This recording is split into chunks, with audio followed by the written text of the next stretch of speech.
Hello, hello, hello. Good evening. Time check. My watch says it's 8 o'clock p.m. and I'm going to play the theme song.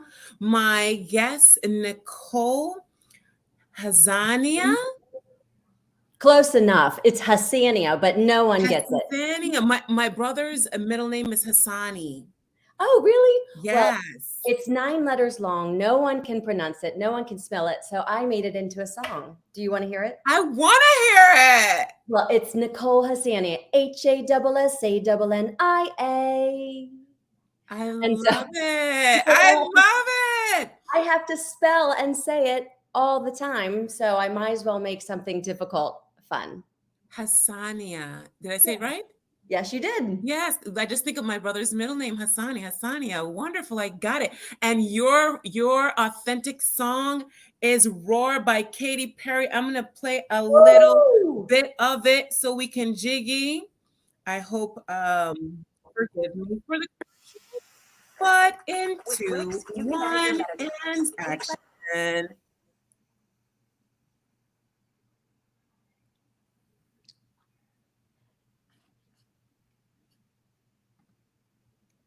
Hey, Are you there? I am here. Are you able to hear? Oh, I can hear it a little bit. But I am the song. There you go. I am roaring. And, that's one of the things I wanted to talk about today. Yes. I'm gonna pause because it seems like you were not able to hear it loudly. I can't, but that's okay. I have heard it so many times because it is a song that I like to play when I get in my car in the morning and I'm driving to do something shiny and amazing. And so I try to have a lot of fun with the things that I do for a living. Because some of the things, if you don't laugh, you're certainly going to cry. So Absolutely. And we don't want to shed any tears. We want to make sure that we're shining bright, soaring high. And thank you for matching me. The colors of the Shine Institute are white, gold, and blue. And today you are rocking the white and the gold with your neon tank in there. I love it. You look so good. Well, I chose the shiniest thing in my wardrobe I because love when in it. Rome, do as the Romans. So spending this time with you, Tish, I thought I would try to, um, relate to you because, I think that we have a lot in common. Only Definitely. though we've only known each other 24 hours Isn't that something? officially. I Um, know, but our energy was so good. Let me start off with the first question and have you introduce yourself to our viewers, to our listeners. Please give us the honor of your introduction of who is Nicole Hassan Hassani has help me one more time. Hassannia, Hassannia. I love it. Hassania. Who It is takes Nicole practice. Hassania and HD Enterprises? Well, HD Enterprises is really only one of the things I do. So I call myself an entrepreneur, a philanthropic capitalist, and I'm also a civilian lobbyist. Yeah. So I am busy and a mother of four. Um, Wow. so I am just all over the board, but I enjoy it because it makes life exciting and an adventure. But my business is HD Enterprises, and in a nutshell, that is just we do acquisition, improvement, and management of residential, commercial, and mixed use properties. We're here in Maryland as well as in Oregon. We're really proud of our business because it really is a purpose-driven business, really built on a foundation of our values and stressing fairness. We're family owned and we do it all ourselves. So I am pretty much representing us in every aspect of the business. Wow. I represent in our acquisitions, our sales, our management, leasing. So really everything. And that's how I make money, doing it all myself. I also work with my husband, Jeff, and he is wonderful. So he is my partner, but he's more silent because he is busy doing a career in aerospace defense. which Wow. is really important. He's helping protect our country. So I'm Yeah. going to just focus on this stuff and let him do some of that important work. But I also have a charitable fund called the Ripple Fund. Mhm. So that's a private self-funded thing that I do. I do micro donations to women and children. It's held by the Community Foundation of Anne Arundel County. Right. Right now, I'm focusing on aesthetic challenges that people would have that might be holding them back from living their full potential. Can you give an example? So recently, in fact, I just had a photo shoot with one of our recipients. Her name is Star, Mhm. and she is a young lady that actually lives in one of my buildings. I didn't get to that, but I'm an overreacher. I'm a nosy one. So all the people in my buildings, I try to keep an eye on, and I love Yes. them. I try to take care of them. But she was one of the people that was living in my building, and she had quite a story. She's a recovering addict. Mhm. She is helping other people through some of the work she's doing through mentoring and some of her sponsoring with other addicts. And I just loved her, but she had a tooth that was just, you know, gone, or half of Mhm. her tooth was gone. And, Mhm. I just felt like, what could someone like this do if she felt more confident about how she appeared to the world? Yes, yes. So, I work with dentists in the area, and those dentists provide, their labor and materials, and then I basically pay for the rest, the balance. Wow, wow, wow, wow, And wow. so I do that through this fund, and I decided to focus there. But it's help the helper. It's a ripple effect. So if I help Wow. people like Star that are helping other people, then maybe that has a greater impact. So I try to focus on people that are willing to help themselves, Yes, of want to course. help themselves, Yes. and then want to leverage that confidence and move forward and help others. So it's really prioritized on that ripple effect. Wow, wow, wow. I Yeah. don't think there's anything that's more attractive than a beautiful smile. I I- think it's priceless. It is, and I think that we both have that today. I ding, I agree. You know what? I had ice braces on the side, and then I transitioned to Invisalign.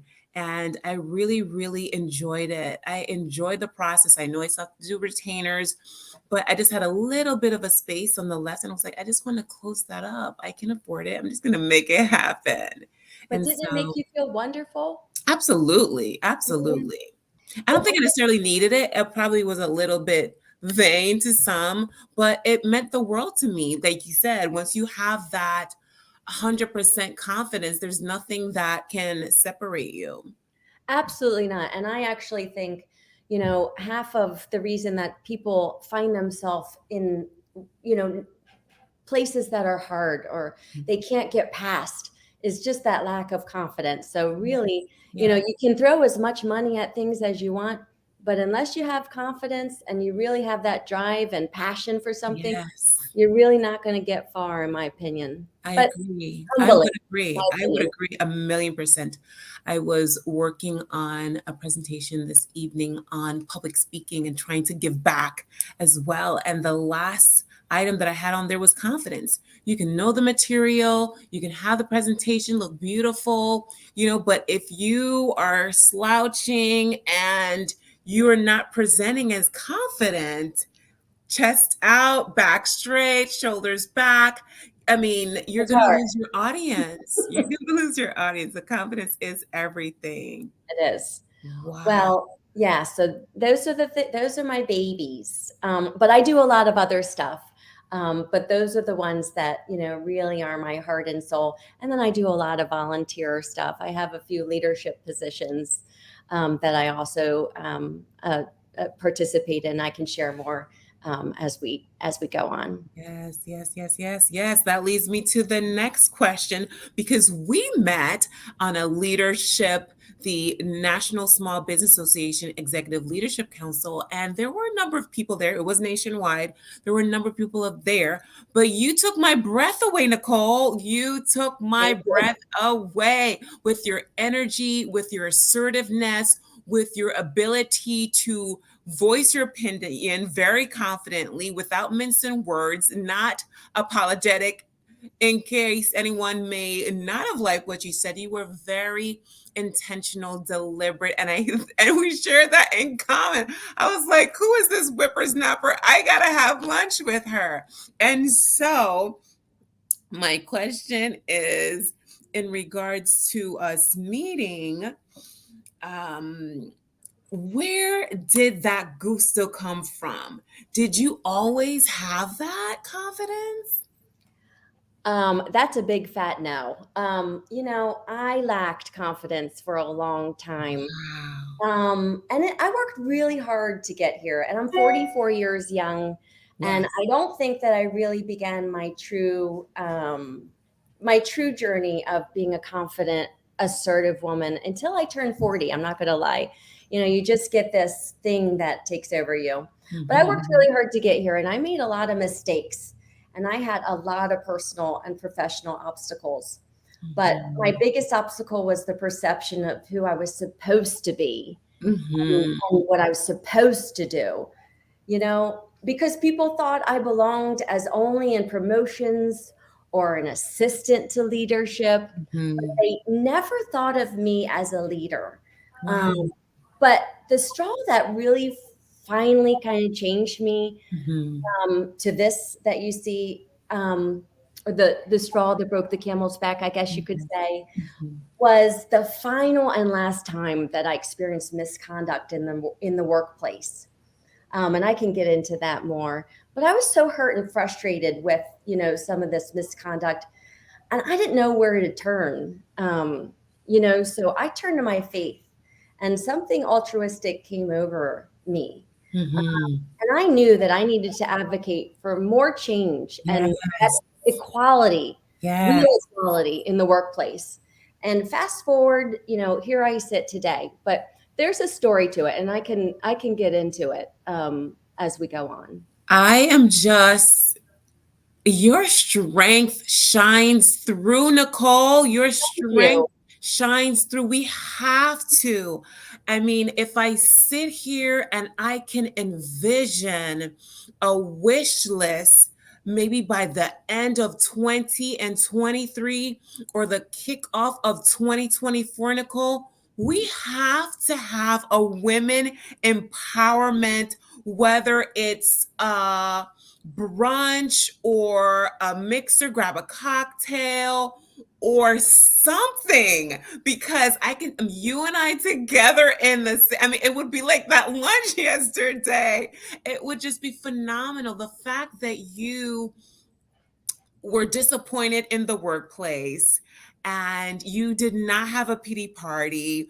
You did not allow your tears to smudge your mascara and mess you up. You took a pit stop and then you got back on and you kept going. And then you partnered with your partner and you are doing so much to help others.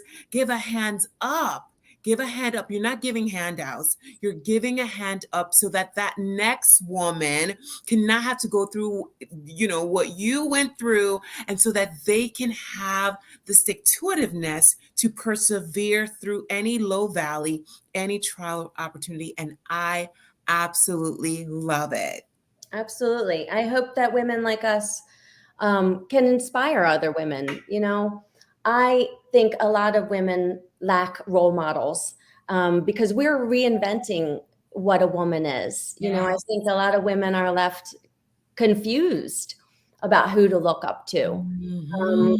so I found myself really lacking a lot of role models to what I Okay. wanted to be. So I became what I wanted. Yes. And now, I do look up to myself, and I'm proud to say that. So I came a long way from where I started, I'll tell you that much.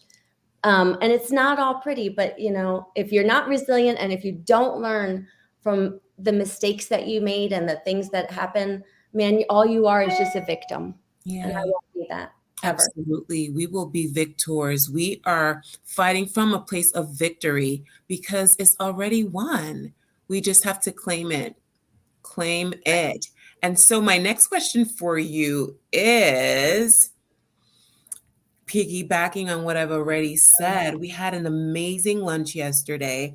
I understand you're a woman in support of women in leadership. Can you explain your passion to assist people of color? Again, because you're a woman, I completely get why you help women. But why do you what's the passion between helping women like myself, women of color? This is an easy answer and it flowed out of me. Yes. I have I I don't want to take it from this, but I love dreaming about the future, and I love dreaming about women in leadership. And I Yes. believe that women are amazing leaders as we have more emotional intelligence because skills can be taught. Yes. You can't teach someone EQ. That's right. So bringing compassion to business is usually a winning scenario for leaders and staff and customers. And women bring a sense of belonging to something bigger than themselves. Yes. With Yes. vested interests in collaboration and innovation are born. So I'm excited about that. But my passion, really getting to women and people of color, my Yes. passion for assisting minorities came from personal experiences. And Nice. my parents had more of a passive role in my life. Mhm. So what I saw and experienced shaped who I am, not the bias. I wasn't programmed per se, I guess you could say. Excellent. Excellent. And luckily I didn't have a lot of bias at the home, and there was only apathy, which is, what it is. But it was best, if a parent is going to be racist, it's Yes. better that they just not care. So I was lucky because I Mhm. got to come out of the house like a free lady. I didn't Yes. No one You weren't taught me what tainted. You weren't tainted. I You didn't have wasn't. any. So I Yeah. learned who to be by going out in the world.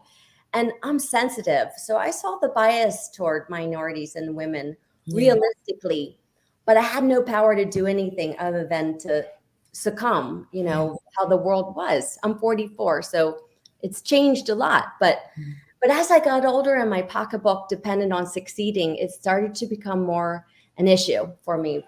So I said, but how can I fight for my rights as a woman Mhm. being objectified by both men and women Mhm. and, being unsafe at work? Yes. Um, so I was like, well, this isn't a salad bar. I can't just pick. I'm going to take some civil rights for me, Mhm. but none for you. So it Yeah. was like, well, that doesn't make sense. So I thought to myself, well, I think it's all or nothing. I think I think it's just going to have to be all or nothing. Yes. I Yes. did, I come to that conclusion in life.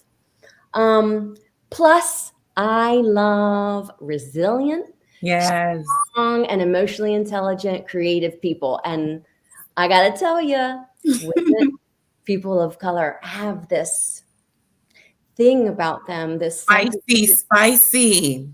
They are spicy and they understand. I feel, in my humble opinion, connection, and they know resilience. And I think when you have to survive, you get sensitive. And Yeah. when you get sensitive, you understand. And understanding the truth is really at the core of really, why Absolutely. I relate to people of color. Because Yeah. they live in truth. And Yeah. I appreciate that. Yes, You know what? not extremes, not extremes. I think we talked a little bit about that yesterday. Not Mm, having extremes, but being in the middle. It's safe to be in the middle, but not that we are not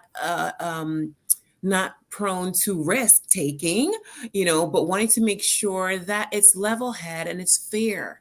You have that balance and not being on any extremes, definitely.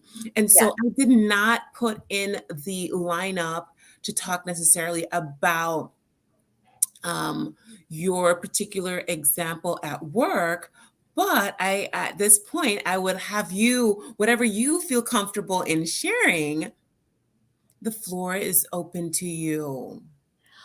Well, I kind of answer this question, but it's a I don't like to go back there all the way because it's very painful. But I think in my professional career, I was put in predicaments, you could say, from male leadership, um, a lot of times. And, as a young woman, and I was on my own, so it was really, my job was supporting me. Yes.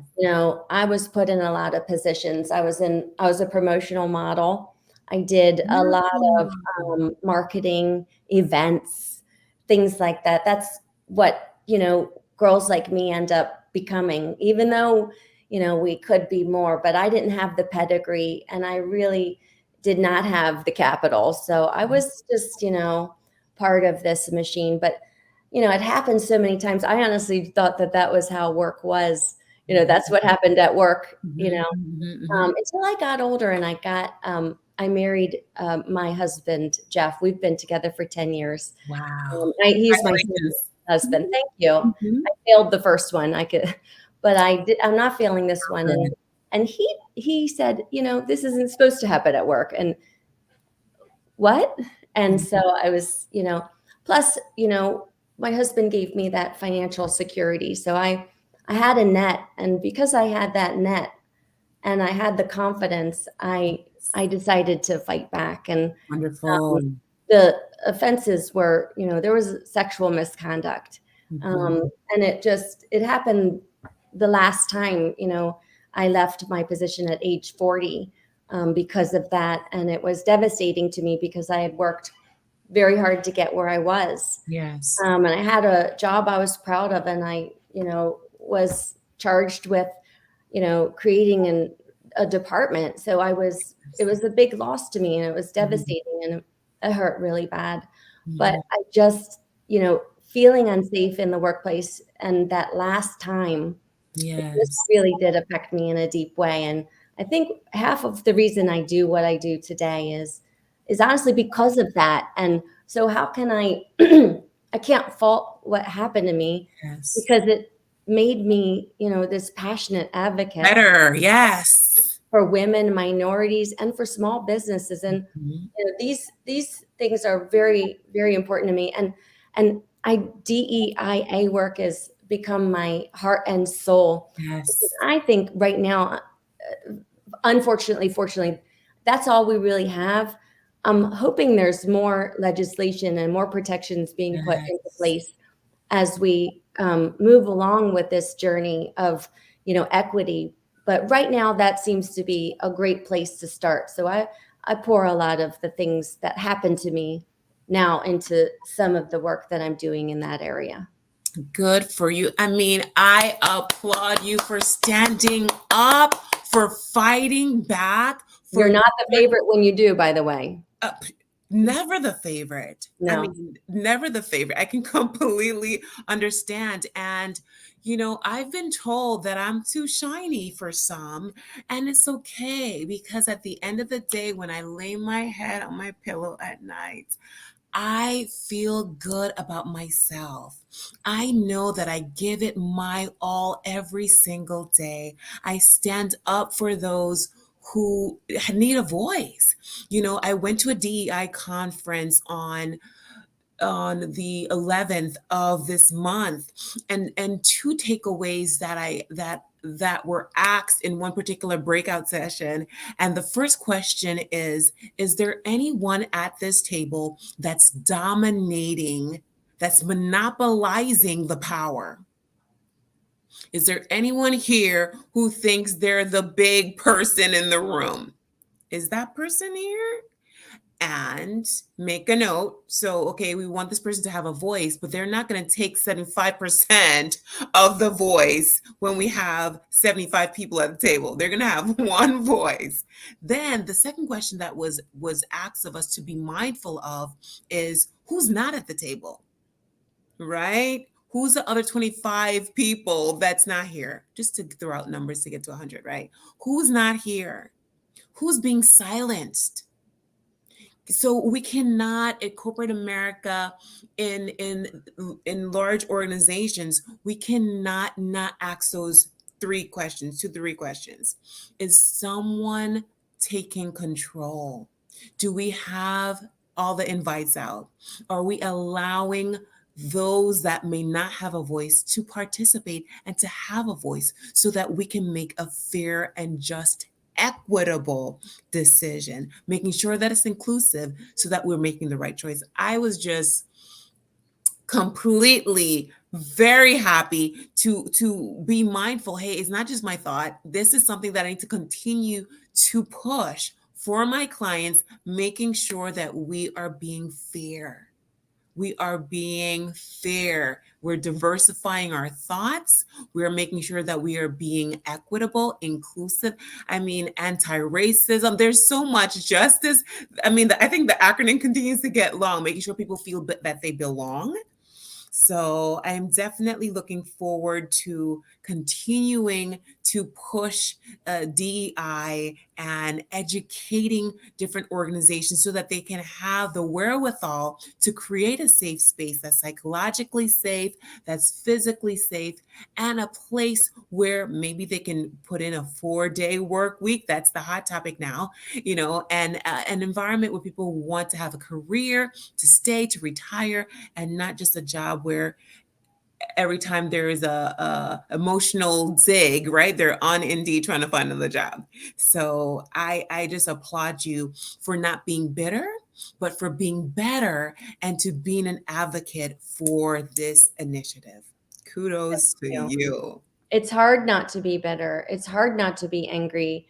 Those are human emotions. That's the human condition. That's Yes. where we go to first organically. So I try to just reframe thoughts and I try to Yes. redirect myself. And that's practicing mindfulness. Remember, half my real estate's on the West Coast, so I got a little crunchy over there, but Mhm. yeah, they practice a lot of mindfulness. So I learned a lot about that, and it really helps. I don't take anything.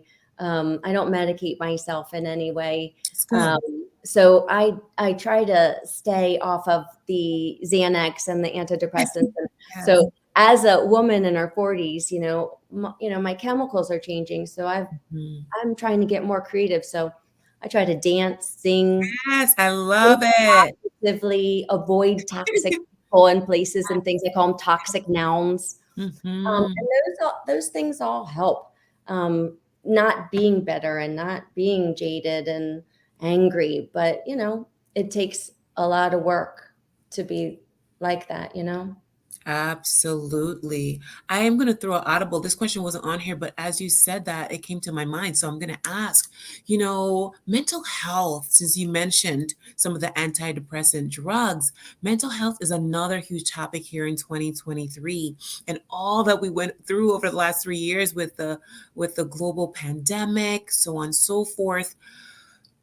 I don't think that the coronavirus helped us in any way. I think it really caused, especially in the education industry, we're not trying to help children to, be more social, to really engage. And so when it comes to that mental health space, the question is, what exactly, you mentioned dancing. What are some, I love to promote the employee resource groups, whether it's military group or single moms or Latinx, or if it's a line dancing, what can you continue to be that voice in the space of DEI, which can help to kind of offset some of the mental challenges and create an escape for your employees, for maybe some employees that are listening in or watching us in a replay?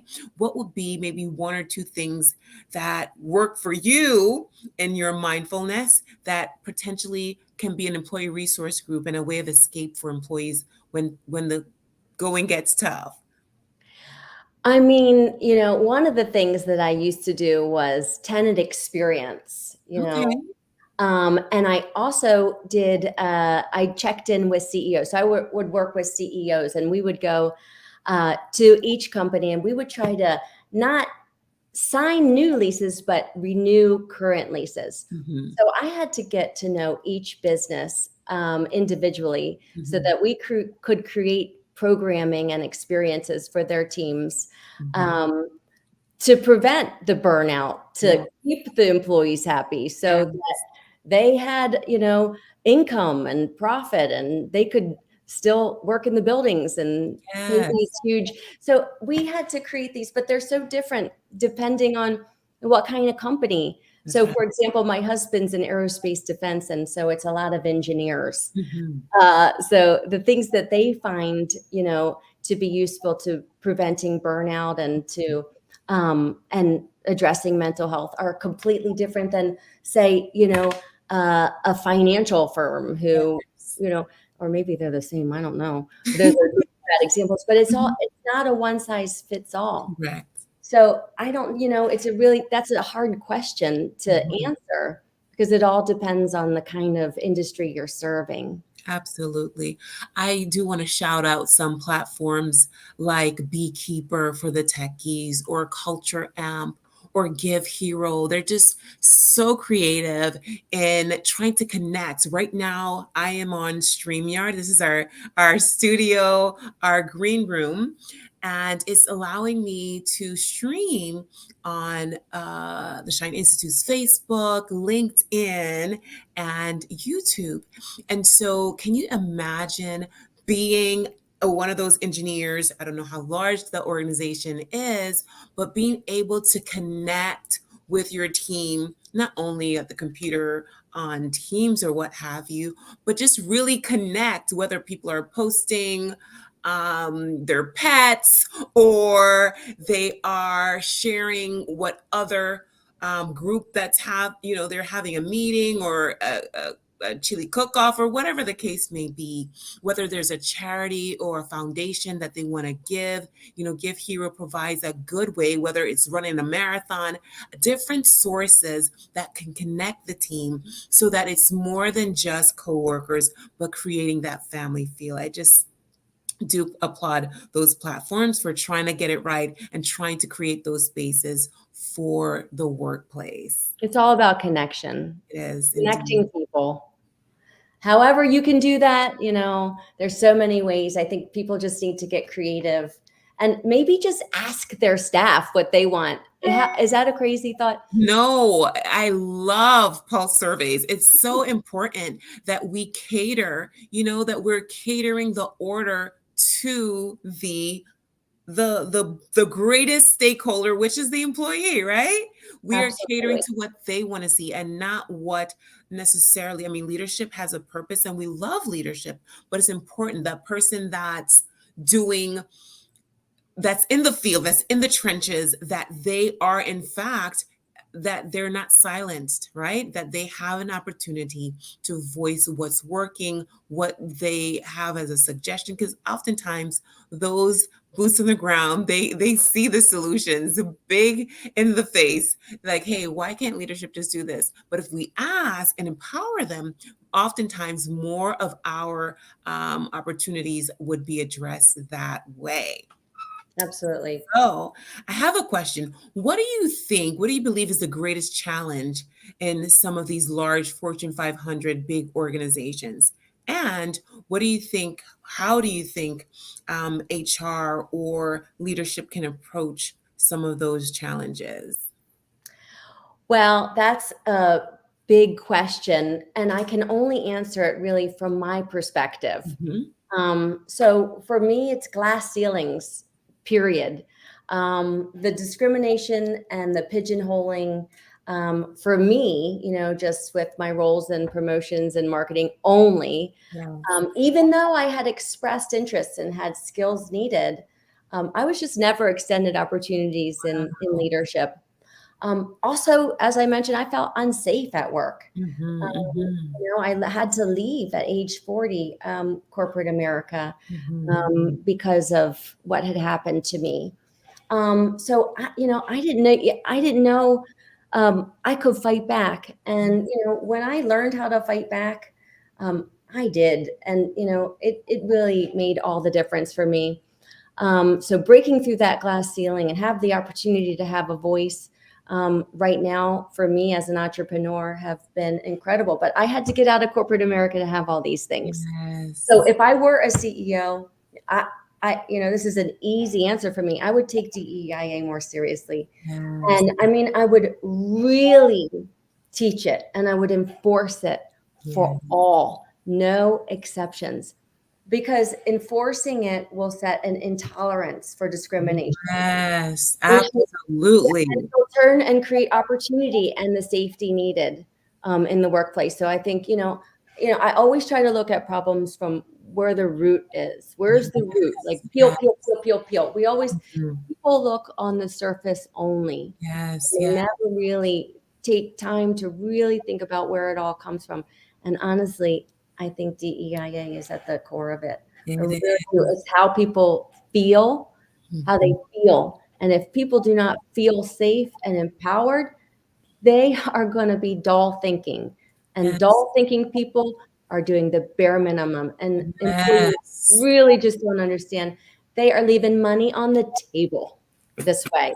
Nicole, you are preaching. Yes. Yes, and so I believe it's, you're gonna make some money. You're gonna have Yes. advocacy, you're gonna have retention, you're gonna have everything and more. But that takes a leader that is humbled and a Yes. leader that is willing to relinquish some of that control. And since we have systemic narcissism, that's going to be Woo. a really hard thing for some leaders to give away, but they're leaving money on the table. And so, you know, Fortune 500 CEO Nicole Hassannia would be definitely starting there for all. Nicole, you said, viewers, do you see why I had to interview Nicole? Nicole, you are dropping the mic, okay? You are saying things that individuals are chatting about at the water cooler, Nicole. Well, I'm not any water coolers except my own, and it's in the kitchen. And that's why, because you've been liberated. You are free. And so, I mean, you talked about narcissism, you talked about wanting to have that control. And I really do believe that leaders want to maximize their bottom lines. I do believe that they want to not have turnover issues and have that retention. I do believe that they want their organization to be the talk of the town, where everybody wants to work and they can fill their vacancies and they don't have to worry about creating that pipeline and having all that talent acquisition challenges. But it goes back to what you mentioned about emotional, having that healthy emotional quotient and making sure that we are, walking the talk and creating that space where people are not just checking the box for DEI, but explaining just why it's so important. Because I mean, you you are your own bank, Nicole. You are your own freaking bank. You are so smart. You're a whippersnapper. You're so smart. Can Thank you you. imagine if you were a COO or a CEO and just how healthy that space would be and just how rewarding the profits and the bottom lines would be? I'm just like, wow, shame on your organization for giving you a glass ceiling, for pigeonholing you and not allowing you the opportunity to step up to the plate, to be that leader, to have that promotion and to thrive, to blaze that trail, because look at you now. Well, I could have done anything I wanted in my life, but I didn't have that opportunity right away. I had to make my own path. And I'm Yes. proud of the path that I made myself. Mhm. And I did it myself.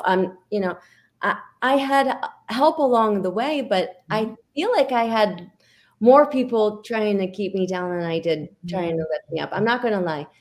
But I got to tell you, everything changed when I met my husband. I'm gonna talk about him again, Jeff. Yes, please. He's my mentor, but he also he gave me a glimpse into a world where there was respect, and he's highly educated, and he had a lot of opportunities that I did not. And so, he taught me everything he knew. And I think it takes a real man to really to do that and to take me seriously that way. He saw the potential in me, and he changed me. And it just takes one person to believe in you. Yes.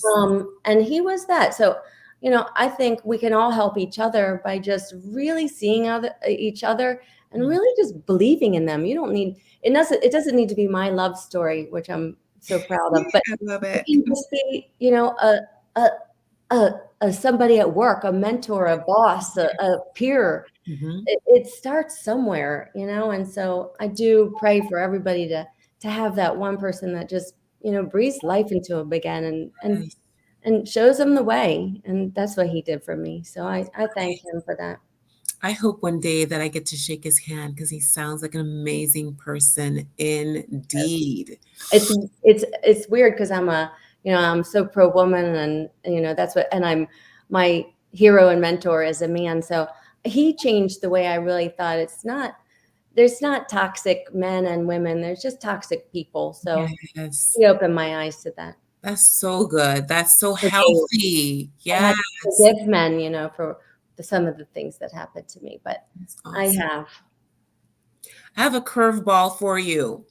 Can you share the last time you made a mistake, the lesson you learned, and from that lesson, what will be that lesson that you impart to your daughters and to your younger self coming up the ranks so that our listener, our viewer, who may be that 20-year-old coming up, what could they benefit from that example?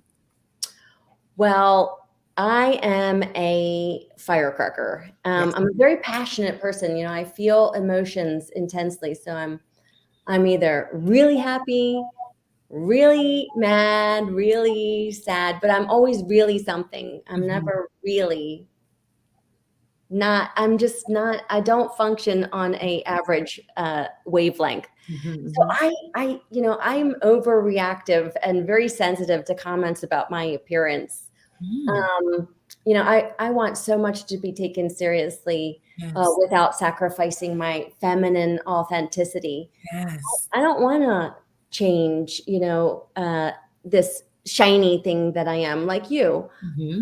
So I can be a little irrational at times. And right now I'm realizing that people are still learning how to be sensitive, and Mhm. that sometimes there's no victim and villain. Sometimes people just need a little patience and understanding. So right now I'm working with forgiveness and moving Mhm. forward, and I'm learning how to call people in and not out. Nice. So that's I took a couple courses online about that, and that's amazing. If you hadn't had an opportunity, it's beautiful, calling in rather than out. And it's Yeah. just starting a conversation. And so I'm realizing, when people do offend me, sometimes they don't mean it. And I'm realizing that, or they don't know, Yes. They're or not aware. they're just not, they've never heard anything like this before. They just thought this is the way it is. So Yeah. I love, you know, talking to people. Okay, you call me something, you imply something, there's a microaggression, which I'm Yes. very sensitive to. Maybe they didn't mean it. Calm down. But then I'm like, well, that's great. Can tell me more why you said that. Like, Yeah. let's talk about why you said Yeah. that. And when you get to people to really reveal and talk about this ignorant comment that they've made, Mhm. chances are they can't really back it up. And so they find themselves realizing, oh, I am being biased right now. I should probably, Yes. rethink those things. And so that's how you make change, though, is you get them to think it through themselves. But we can't tell them what they're saying is not sensitive. They have to derive that on their own. Yes, yes, yes. I I'm love working for that. the forgiveness part and drawing in. I tell my clients, not forgiven is like drinking poison and expecting to hurt the other person. Forgiveness is for you so that you can be free, so that you could take that opportunity so that you can run and you can have no chains holding you down, and you're right. Offense can be a bait. It can be a bait to bitterness and just the rabbit hole of going down and going down. But how courageous it is to pause and hold that person accountable in love. I'm sorry. I don't understand. Why would you say that? Yeah. And just starting a conversation. I mean, I think it's healthy, and I think, maybe some of those conversations are uncomfortable, Mhm. but just like exercise of the body, the mind needs to be uncomfortable too in order to change and grow. So when you lift weights, you break down those muscles and you're sore the next day. Mhm. It's the same thing with these things, these ideas. It's uncomfortable to Mhm. change your perspective, but once you get there, you're diesel. Yes. So the mind can grow too. And I call it, evolution. We have to evolve in thought, or we're going to get left behind. And I think that some of the people that are unwilling to lean into this DEIA stuff are Mhm. really going to suffer, because Absolutely. they're going to be left behind. This is where the world is going, Yes. and it's either catch up or get left behind. I was working with one of my clients, and we made a change to the benefits, and I was just so proud because just making space for everyone, not necessarily the traditional family, but making space for everyone. It's not about how you feel, it's not about your tradition, it's not about your family. This is a health opportunity so that everyone can be healthy and have access to healthcare. So I completely agree with that narrow mind thinking. You're going to miss a great candidate just by not, we are not God. We are not to judge anybody. We are to love everybody and to make opportunities available for all. Man, I'm having such a good time with you. Me How do you too. how do you balance it all? You are a wife to Mr. Jeff, who has been so awesome to you. You are a mommy of four. You have businesses on the West Coast. You are on the executive leadership of National Small Business, and you have the charity, you have the ripple effect. How I can only imagine your calendar. How do you do it all?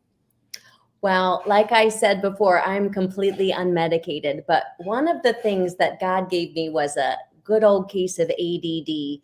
And that's okay. I didn't it used to bother me, and I think, when I was a kid it got me in trouble because you're constantly bored and off the wall, but as I got older, I just really understood how to manage myself. And so, because I am so busy, I just rotate between projects. So, I have my businesses, I have my leadership roles, I have my children, and I just do a circle. It's like a circle of work, and I just rotate between all of them so I don't get bored. Yeah. And I also have really strict boundaries that people know about. For example, I don't work on the weekend and I don't work after 6 o'clock. Today's an exception, Thank but you for you thank know, you. those things, and I like to have people be able to count on those things. Wow. So, just boundaries.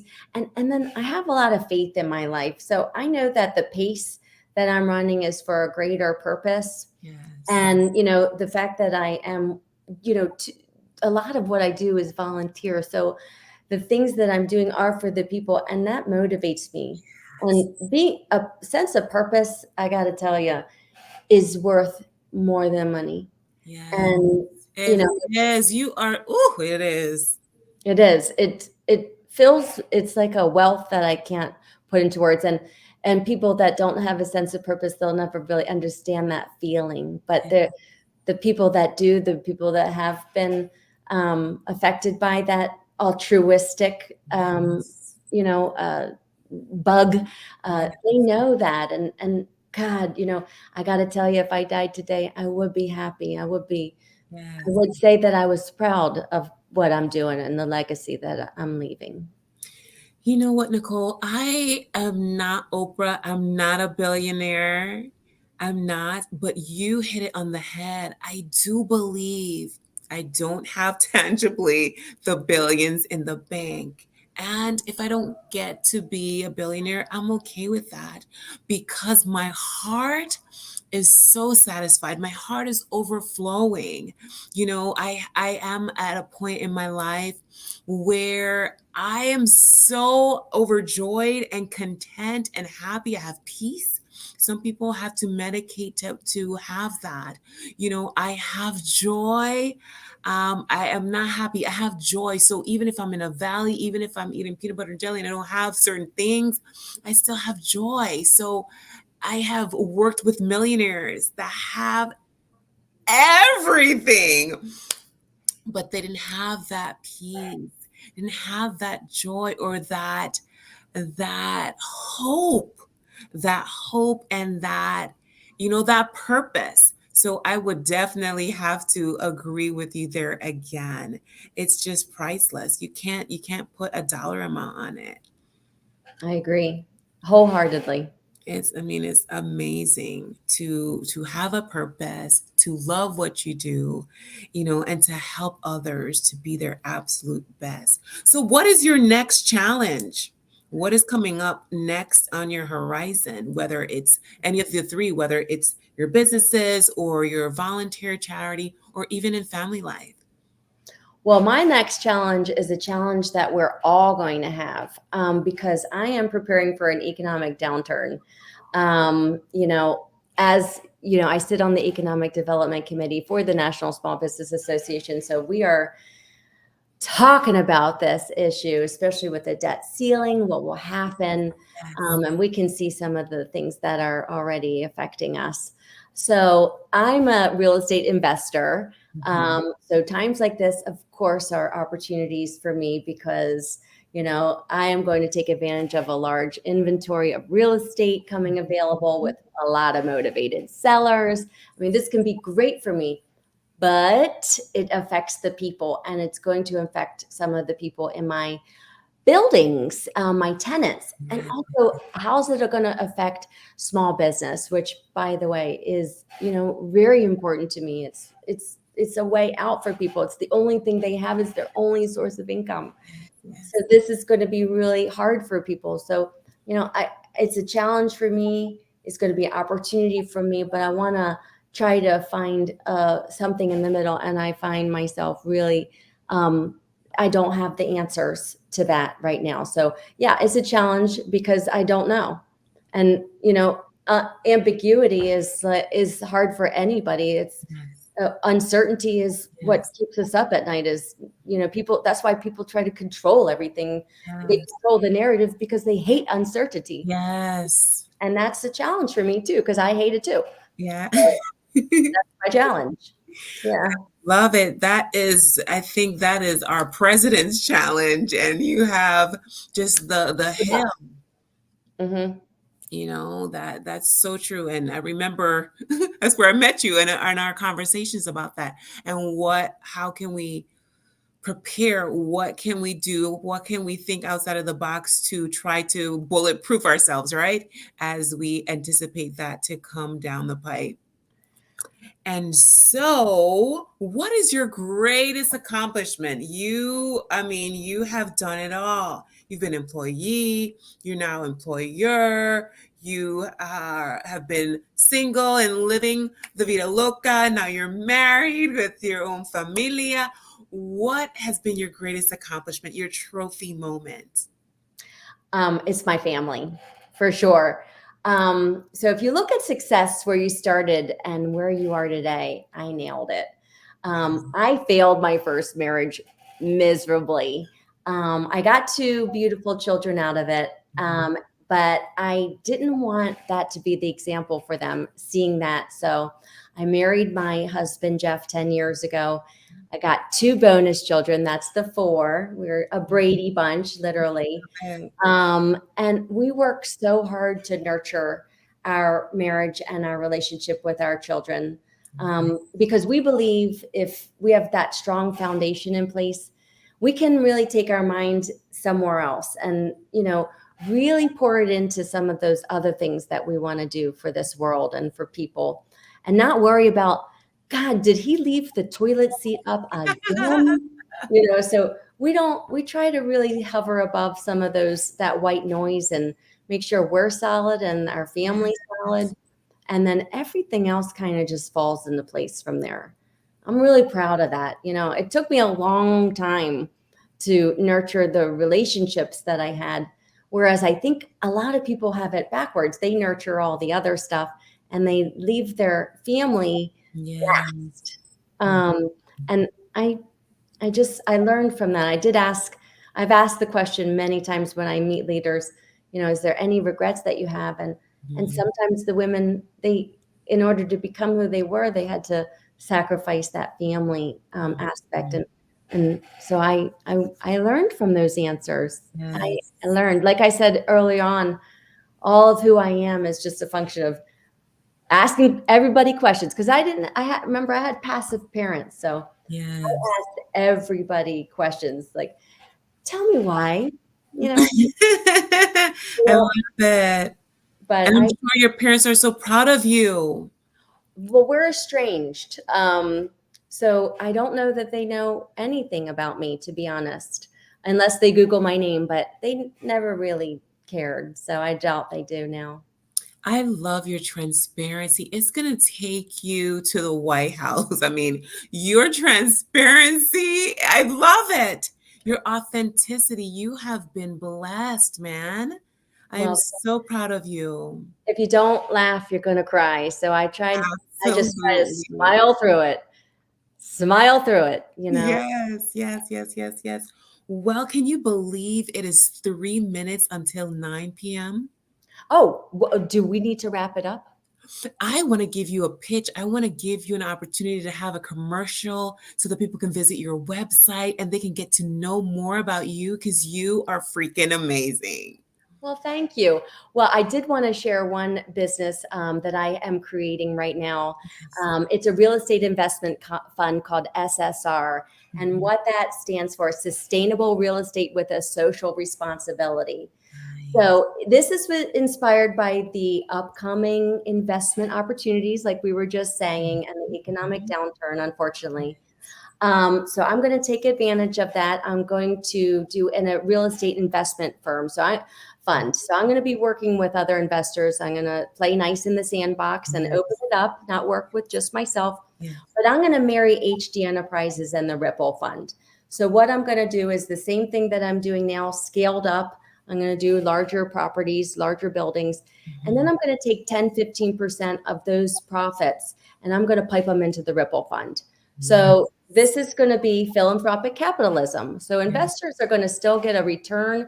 They're going to get a little bit less, but they're still going to get a return. It's going to be a little less. That's it. But Mhm. there's a humanitarian angle. So they're going to be helping their fellow man.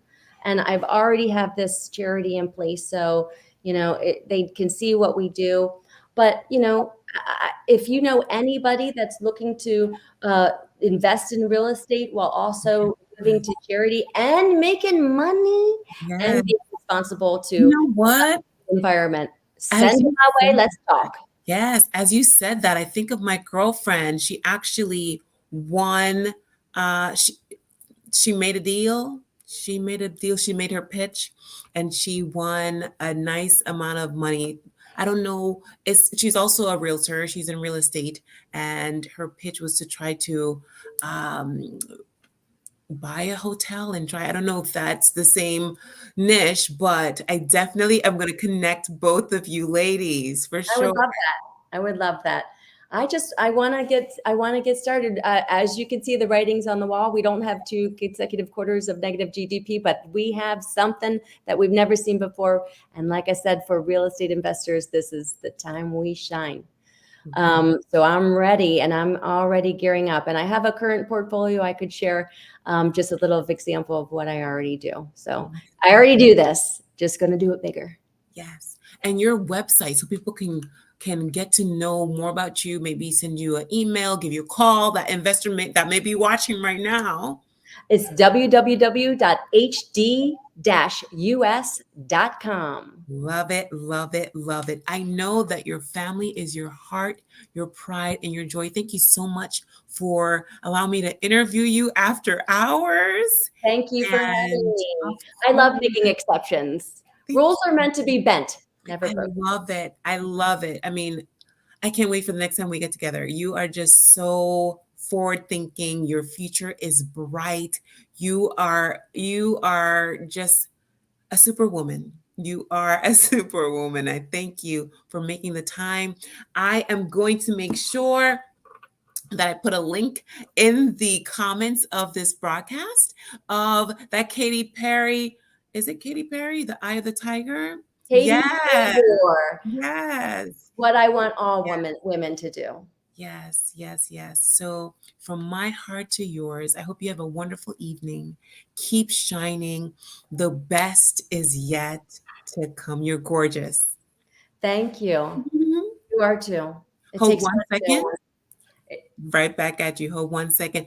Thank you so much from the Shine Institute. This is our Winning Workplace Wednesday. I am going to go back in the green room and just give a virtual hug and kiss to my guests. But until next time, keep shining. And this was powerful. Please share, share, share so that the leaders, those CEOs are able to see, listen, learn, and put some of this good stuff into action. Until next time, keep shining. Please stand by. Nicole, please stand by.